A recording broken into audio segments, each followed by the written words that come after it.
Hello media கிரிக்ஸ் viewers, உங்க எல்லாருக்கும் ஒரு பெரிய வணக்கம். இன்னைக்கான வீடியோ என்ன அப்படின்னு பாத்தீங்கன்னா 2023 டோட்டலா இந்தியன் டீம்ல 9 பிளேயர்ஸ் வந்து பாத்தீங்கன்னா டெபியூ ஆயிருக்காங்க. T20 ODI டெஸ்ட் அப்படின்னு சொல்லிட்டு அவங்க யார் யாரு டெபியூ ஆனதுக்கு அப்புறம் அவங்க என்ன பண்ணிருக்காங்க, இப்போ இந்தியன் டீம்ல நிரந்தர வாய்ப்பு கிடைக்குமா அப்படிங்கறத பத்தி பேசலாம். ஃபர்ஸ்ட்லி சிவம் மாவி T20 வந்து பாத்தீங்க அப்படின்னா ஸ்ரீலங்காவுக்கு அகைன்ஸ்டா ஜனவரி 3ஆம் தேதி இவர் வந்து டெபியூ ஆனாரு. மொத்தமா வந்து ஒரு 6 T20 விளையாண்டுருக்காரு. ஒரு சில நல்ல கேம்ஸ் இவர்கிட்ட இருந்து நம்ம பார்த்தோம். பட் ஆனா என்னன்னா இவர்கிட்ட ஒரு நல்ல கன்சிஸ்டன்ட் பெர்ஃபார்மன்ஸ் டெஃபினெட்லி கிடையாது. அதனாலே வந்து பாத்தீங்கன்னா அதுக்கப்புறம் இவருக்கு பெருசா வாய்ப்புகள் கிடைக்கல.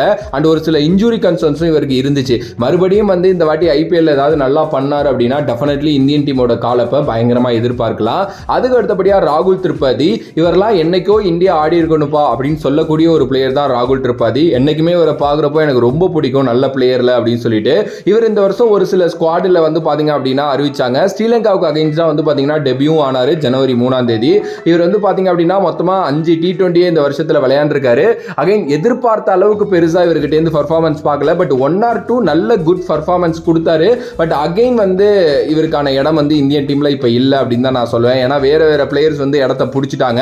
விராட் கோலிக்கு அப்புறம் நம்பர் 3 பொசிஷன் இவரை பயங்கரமா பார்த்தாங்க உண்மையிலுமே இந்த வருஷத்துல. பட் ஆனா அதை அவர் வந்து புல் ஆஃப் பண்ணல அப்படிங்கிறது தான் உண்மையான விஷயமும் கூட. அடுத்தபடியா KS பரத், ஒரு சூப்பரான டேலண்ட், இந்தியா ஏ டொமஸ்டிக் அப்படின்னு சொல்லிட்டு எல்லாத்துலயுமே நல்லா பண்ணக்கூடிய ஒருத்தர். அண்ட் ஒரு கொஞ்சம் வருஷமாவே வந்து ரிஷப் பண்டுக்கு பேக்கப் ஆப்ஷனா இவர் வந்து டெஸ்ட்ல கூட்டிட்டு போயிட்டே இருந்தாங்க. பட் டெபியூ பண்ண முடியல ரிஷப் பண்ட் இருந்ததுனால. இந்த வருஷம் ரிஷப் பண்ட் த்ரூ அவுட்டா இல்ல அப்படிங்கிற பட்சத்தில் இவருக்கான வாய்ப்பு கிடைச்சிச்சு. 5 டெஸ்ட் மேட்ச் விளையாண்டாரு. பட் அந்த அளவுக்கு நல்லா விளையாண்டாரு அப்படின்னா கிடையவே கிடையாது அப்படின்னு தான் நான் சொல்லுவேன். குறிப்பா அந்த வேர்ல்டு டெஸ்ட் சாம்பியன்ஷிப்போட ஃபைனல்ல இவர் விளையாண்டிருக்கணும் அப்படின்னு தான் எல்லாருமே எக்ஸ்பெக்ட் பண்ணோம். பட் விளையாடல. அதுவே இவரோட ஒரு பெரிய பிளாக் மார்க் அமைஞ்சிருச்சு. அதுக்கப்புறம் இவருக்கு இந்தியன் டீம் வாய்ப்பு கிடைக்கல. இந்தியா ஏக்காக ஆடிட்டு இருக்காரு. பட் இப்போ ரீசன்ட் டைம்ஸ்ல சவுத் ஆப்பிரிக்கா சீரிஸ் நடந்துச்சுல, அந்த டெஸ்ட் மேட்ச்ல வந்து பாத்தீங்கன்னா இஷான் கிஷன் புல் அவுட் பண்ணவரை இவரை பேக்கப்பா மறுபடியும் கூட்டு போனாங்க. பட் ஆனா விளையாட சான்ஸ் கிடைக்கல. பட் ஒரு நல்ல டேலண்ட், எனக்கு தெரிஞ்சு கரெக்டா பண்ணாரு அப்படின்னா இந்தியாவோட டெஸ்ட் டீம்ல தொடர்ந்து இருக்கிறதுக்கு நிறைய சான்சஸ் இருக்கு. அதுக்கு அடுத்தபடியா SSV ஜெய்ஸ்வால், எனக்கு தெரிஞ்சு இந்த வருஷத்தோட ஒரு பிளாக் பஸ்டர் பிளேயர் அப்படின்னா அது இவர் தான் அப்படின்னு நான் சொல்லுவேன்.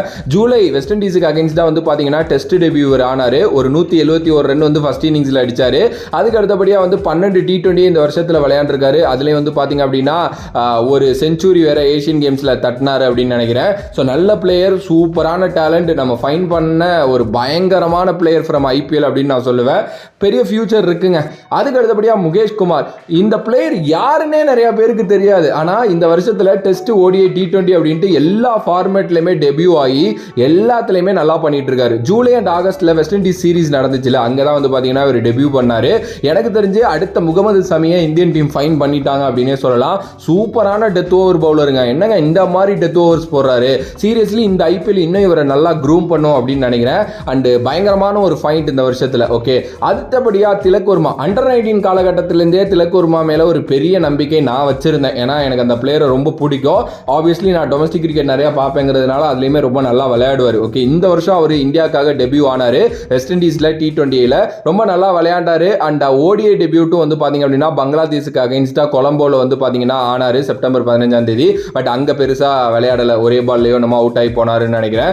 ODI அண்ட் T20ல இவர் ரொம்ப நல்லா பாக்குறாங்க. குறிப்பா அந்த மிடில் ஆர்டர்ல ஒரு லெஃப்ட் ஹேண்டட் பேட்ஸ்மேனா இவர் பயங்கரமா இவர் மேல நம்பிக்கை வைக்கிறாங்க. அண்ட் அவர் புல் ஆஃப் பண்ணிடுவாருங்க. நிறைய நல்ல கேம் விளையாடக்கூடிய ஒருத்தர், ஒரு நல்ல டேலண்ட்டுங்க. கொஞ்சம் நாட்கள் ஆனாலும் இவர் வந்து புஷ் பண்ணி மேல போயிடுவார், அதுல எந்த ஒரு டவுட்டும் கிடையாது. அடுத்தபடியா ரிங்கு சிங், IPL 2023 ஹீரோ ரிங்கு சிங். அவர் வந்து பாத்தீங்கன்னா T20 டெபியூட் வந்து இந்தியா வந்து அயர்லாண்டோட விளையாண்டப்போ ஆனாரு ஆகஸ்ட் 18ஆம் தேதி டப்ளின்ல.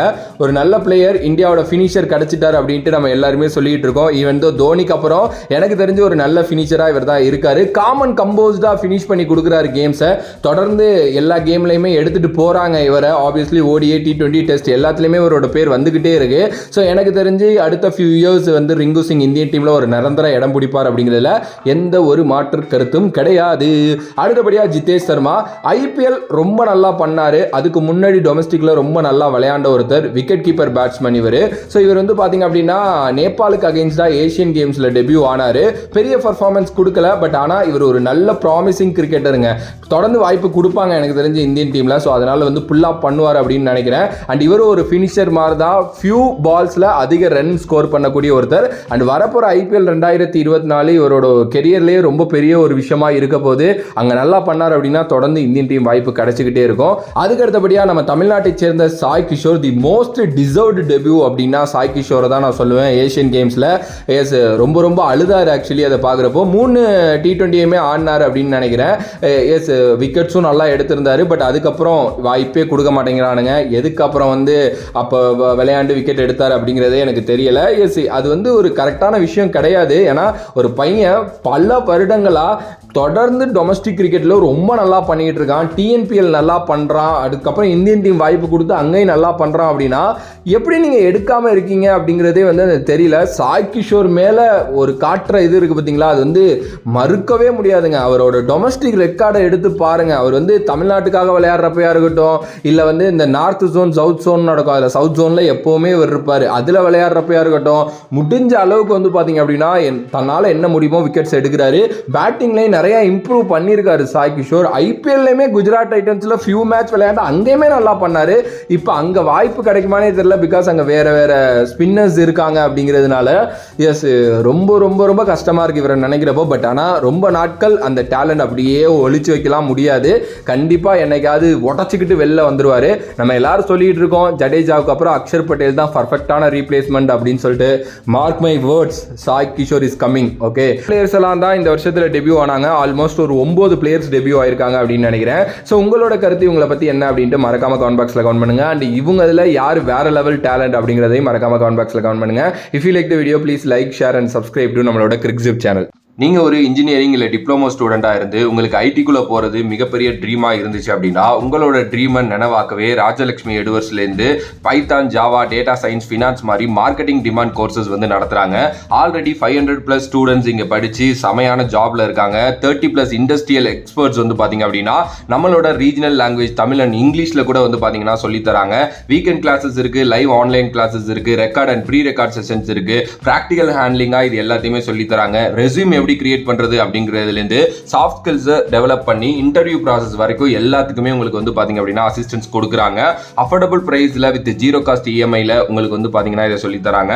100% பிளேஸ்மெண்ட்ஸ் இருக்குது. பிகாஸ் 500+ கம்பெனிஸோட இவங்களோட டைப் இருக்குது. ஸோ உங்களோட கெரியரை லிஃப்ட் பண்ணணும் அப்படின்னு நினச்சிங்கன்னா டிஸ்கிரிப்ஷனில் இருக்கிற லிங்கை கிளிக் பண்ணி நீங்கள் ஜாயின் பண்ணுங்கள் அண்ட் கெரியரை லிஃப்ட் பண்ணுங்கள்.